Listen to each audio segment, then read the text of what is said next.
Yeah. Ts TeTo.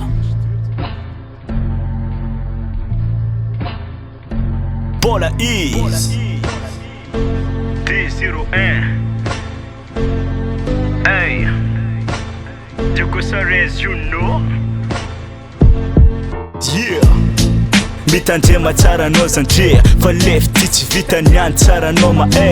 yeah. Tsonignena anao amin'ny amare raha fa losy tsy mipody fa mahay mandeha negny tsara loha fa tsy maintsy afara dieny mandinia fa mbola tsy tara amizio misy namagna io vampaya mila motoka avenir anao vao izy miala vangony atsikatsika fianaragna anao tsy vita adignanao fa namanao isan'akolo ampita iroa fa misy fika fa anao mbola zero dinia dialitsika fa anao bro tsy mitovy ro tsanao anegniny avenir anao tsy avery tsy adala ray aman-dreniny cause hoe misy ajery fa anao ifativadiky samiampy nefa voa ataova agnaty jerinegny tsy mandeha loha fitiavako anao zany tsy zegny aveko magnitsy anao tsy midika za hoe entsy tsy midika za hoe jao fa adikaina agnambo maro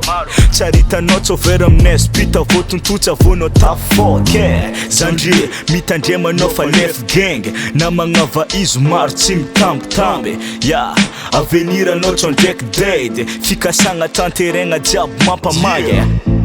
mitandrema tsara anao Zandry fa lefty tsy vita niany tsara anao ma yeah. Tsonignena anao amin'ny amare raha fa losy tsy mipody fa mahay mandeha negny tsara loha fa tsy maintsy afara dieny mandinia fa mbola tsy tara amizio misy namagna io vampaya mila motoka avenir anao vao izy miala erana bavabezam-batagna tsy midika nino laza agnaty Facebook tsy mitondra nino aloha mibosy ba otafita orearea tsika amra tsara fa tsy tsitsa tsy makorely viavy karanao tsy tsara lasa bordel tsy tsara kara fako ariagna agnaty lapoubely fa tsara manakasigny karaha tandro anjely mba mpagnarivo karaha be kasina koa daely ya lavity karaha fa motsy me koa tsy vonigna mety anjobaja tsy tady vola karaha tadobe kadikan'zegny mangala ondra Zandry mitandremanao fa lef gang namagnava izo maro tsy mitambitamby ya avenir anao tsy ndraiky dade fikasagna tanteregna jiaby mampamagy mitandrema tsara anao Zandry fa lefty tsy vita niany tsara anao ma